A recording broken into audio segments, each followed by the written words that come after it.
Гарний приклад, чому ми робимо геометрію приміщень ще на етапі штукатурних робіт.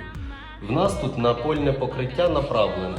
Якщо б в нас були стіни розвернуті, а не паралельні одна одній, то на такому покритті було б це відразу видно. Дивіться, у нас полоска має однаковий розмір по всій довжині.